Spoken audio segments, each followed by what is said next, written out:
Sama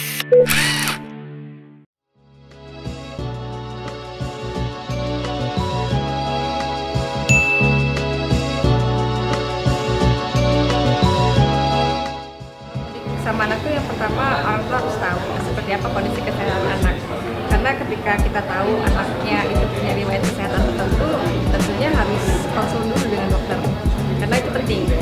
Kadang-kala ada anak-anak yang punya gangguan pernapasan atau riwayat kesehatan dengan gangguan pencernaan, itu kan rawan selama perjalanan, apalagi perjalanannya panjang ya. Kita lihatnya bukan masalah jarak kilometer, tapi lamanya perjalanan ya, 3-5 jam itu buat bayi, buat anak itu cukup stres. Nah, kemudian yang kedua,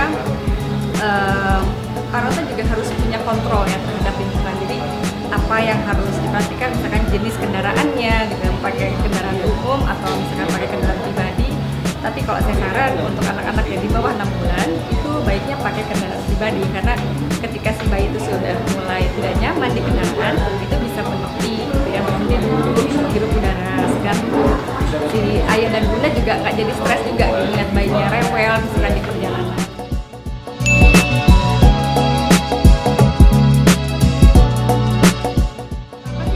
Ibunya jangan panik, nggak boleh panic attack gitu ya. Yang kedua, harus tahu apa yang harus dilakukan. Jadi kan secara umum pasti si ibu udah punya gambaran ya dari dokter, mungkin ketika bawa anak imunisasi, ketika anak demam itu harus diperlakukan seperti apa, misalkan kompres, dilihat dulu suhu badannya sudah butuh menurun panas atau belum misalnya.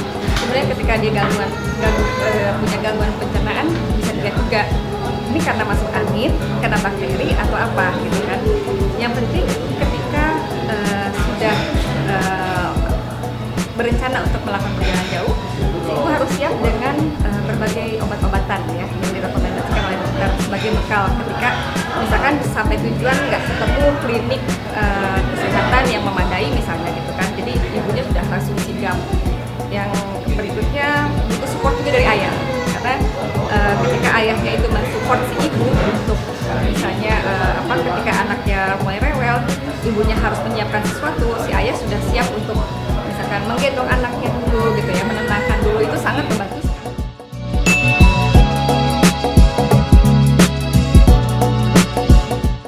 Anak-anak saat mudik bisa jadi karena kelelahan ya, capek.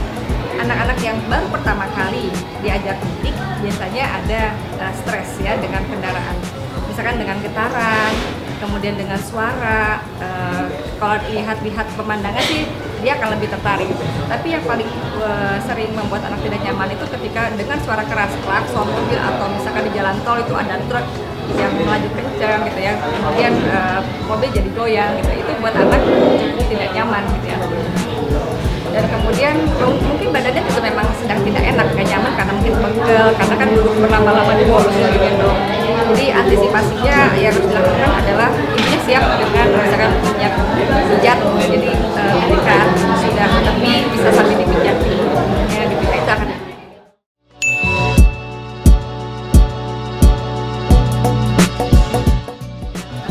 Mungkin makanya kenapa orang tua yang mau mudik jauh itu tidak disarankan misalkan bayinya masih di bawah 3 bulan gitu ya.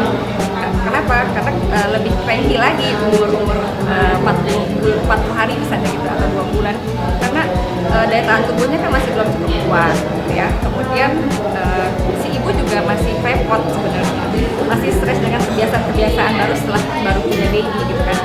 Menyusuinya masih lebih banyak, harus disusuin bayinya, belum lagi si bayi itu akan buang air kecil atau buang air besar yang lebih besar nih gitu. Jadi kan itu merepotkan sekali.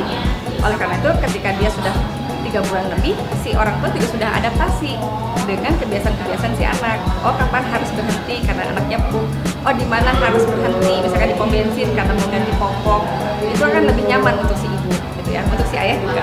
Yang terpenting si ayah pun harus ikut supportif gitu ya, mendukung si ibu untuk membantu anaknya, kan anaknya dia juga ya gitu. Jadi harus ada kerjasama si ayah dan si ibu gitu. Jadi si ayah juga harus tahu rutenya lewat mana, kemudian jalanan yang kira-kira tidak macet, atau misalnya pemberhentian yang nyaman di mana, misalnya seperti di masjid ataupun di SPBU misalnya, itu akan lebih mudah ya dan lebih nyaman si ibu menangani.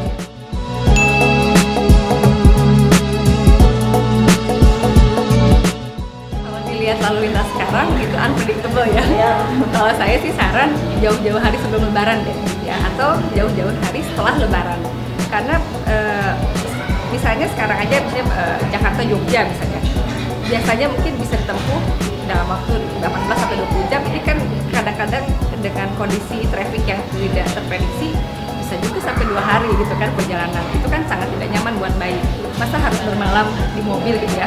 Belum lagi bayi itu akan ringkih ya, bukan ringkih maksudnya tadi rewel dengan badan berkeringat, merasa gatal, itu kan tambah-tambah tidak nyaman buat anak.